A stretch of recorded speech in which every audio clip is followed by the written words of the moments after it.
Бул ким? Эмне үчүн ал мен келгенде турбады?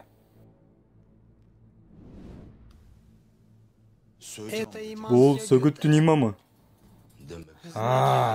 Сөгүттүн имамы деген ушулбу?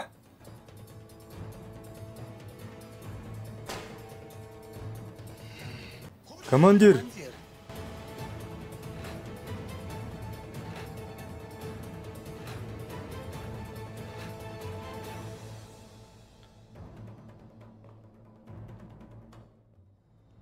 Эй, сен мени тааныбадыңбы?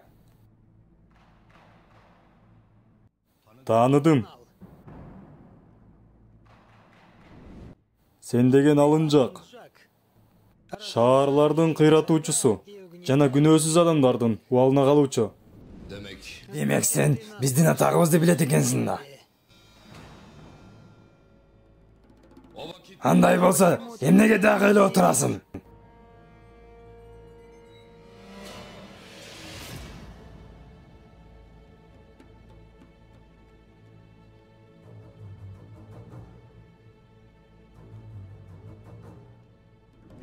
Биздин динибиз тирандарга да, динсиздерге да сый менен мамиле кылууну буйруйт.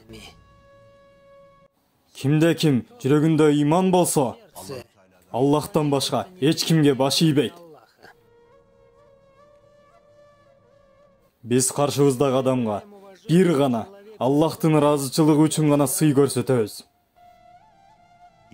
Ал эми имансыз жүрөккө биз жада калса, бармагыбызды да кыймылдатып койбойбуз.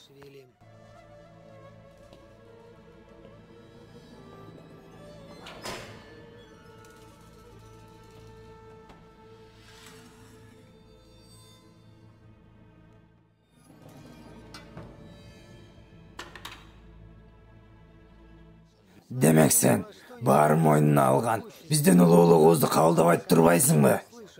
Жана биздин каарыбыздан да коркпайсыңбы?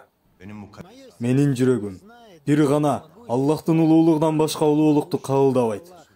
Жана ошондой эле анын пайгамбарынан башкасын кабылдабайт. Ал эми каар жөнүндө сүйлөсөк, биз бүткүл ааламдын эгеси болгон Аллахтын каарынан гана коркобуз.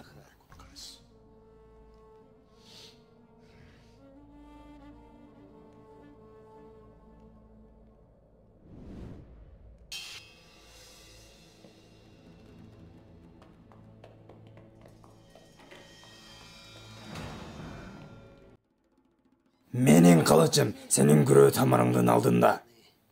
Мына, эми айтчы, ким сени сактап кала алат? Бизге күрөө тамырыбыздан да жакыныраак Аллах сактап калат.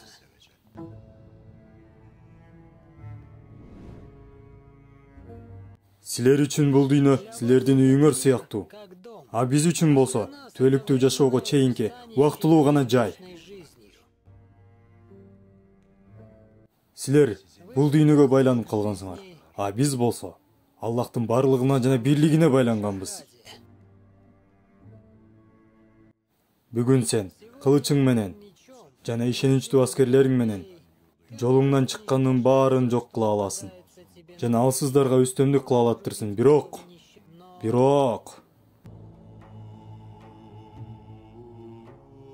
биз өлсөк да, эки дүйнөдө дагы Аллахтан башка эч кимге баш ийбестен өлөбүз.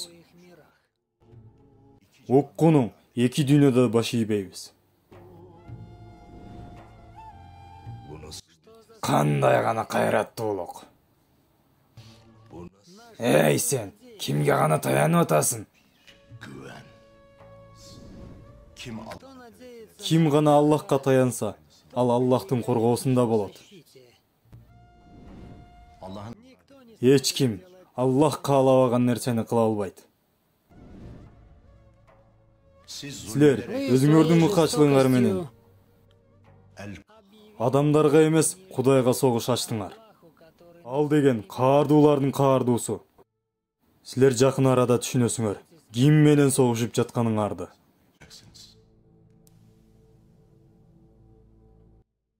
Азыр силер эмне кылып жатканыңарды билбейсиңер.